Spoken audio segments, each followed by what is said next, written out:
அனைவருக்கும் வணக்கம். ரிஷபராசினியர்களுக்கு தானத்தில் சிறந்த தானம் அன்னதானம். இந்த அன்னதானத்தை ரிஷபராசினியர்களான நீங்கள் வழங்குவதன் மூலமாக அளவற்ற யோக பலன்களை பெறக்கூடிய ஒரு தருணமா அமைகிறதுங்க. இந்த அன்னதானத்தின் சிறப்புகள் என்ன என்பதை தெரிந்து கொள்வோம். அந்த வகையில் முருகப்பெருமானுக்கு உகந்த நட்சத்திரம் கிருத்திகை. ஒவ்வொரு மாதமும் இந்த நாளில் முருகப்பெருமானை நினைத்து வழிபடுவார்கள். அன்றைய தினம் விரதம் இருந்து மேற்கொள்வதால் முருகனின் அருள் கிடைக்கும் என்பது ஐதீகம். அன்றைய தினத்தில் முருகன் கோவிலில் விசேஷ ஆராதனைகள் நடைபெறுவது வழக்கம். அன்று வீட்டில் வள்ளி தெய்வானை சமேத முருகப்பெருமான் படத்தை வைத்து மாங்கனி நெய்வேத்தியம் படைத்து கவச பாராயணம் செய்ய வேண்டும்.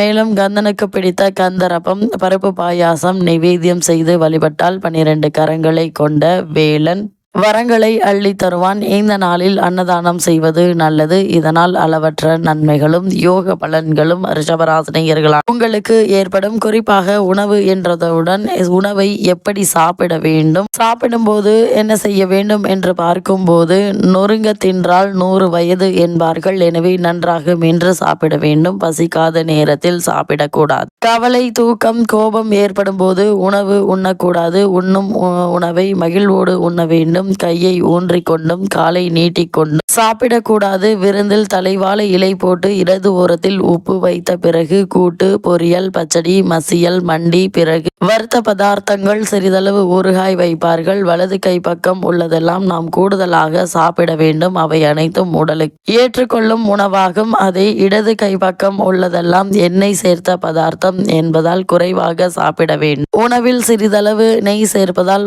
நினைவாற்றல் அதிகரிக்க செய்யும். அது மட்டுமில்லாமல் அன்னதானம் அளிப்பதன் மூலமாக குடும்பத்தில் ஏற்பட்டு வரும் சண்டை சச்சரவுகள், அபிப்பிராய பேதங்கள் அனைத்தும் நீங்கி குடும்பத்தில் நல்ல ஒரு முன்னேற்றம் ஏற்படும் என கூறப்படுது.